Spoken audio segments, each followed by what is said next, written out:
lagyan ng kerosene ang maliit na butas. At siyempre, painitin nyo muna. Kasi wala naman talagang puputok kung hindi muna umiinit. Kahit naman ikaw, kailangan uminit muna para ka makapuputok. Oh, di ba? Magandang araw sa inyong lahat, mga YouTuber, mga FB. Happy New Year pala sa inyong lahat. Dahil New Year ngayon, gagawa tayo ng traditional na bamboo cannon. Yung bamboo cannon nga gamit ang kerosene. So ito, tayo ng kawayan sa kapitbahay kasi wala tayong tanim na kawayan. Pero okay na kasi nagpaalam naman ako.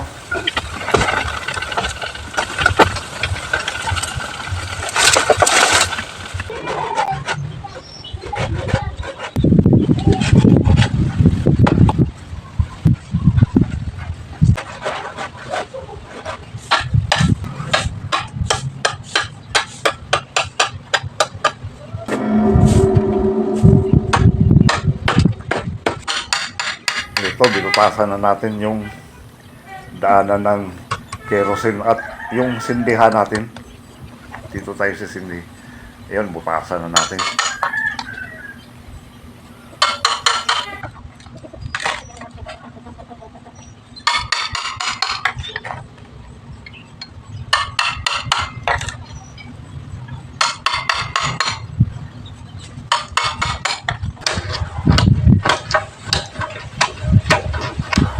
Ito, gamit tayo ng mahaba para yung division ng kawayan mabutas natin.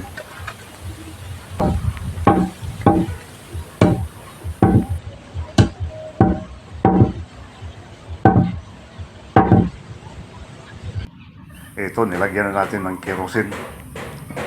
At siyempre, painitin natin kasi wala namang puputok talaga kung hindi pa umiinit. Okay, puputokin na natin.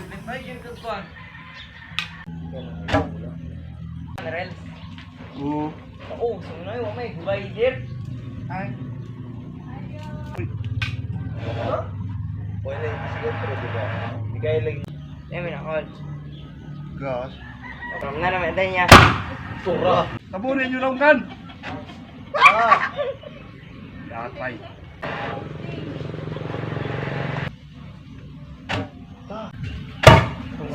Vlog.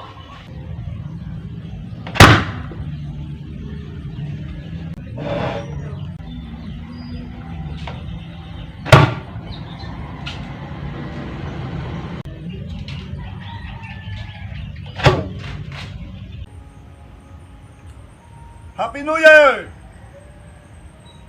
Ganito lang ang paggawa ng bamboo cannon, mga ka-YouTuber, mga ka-FB.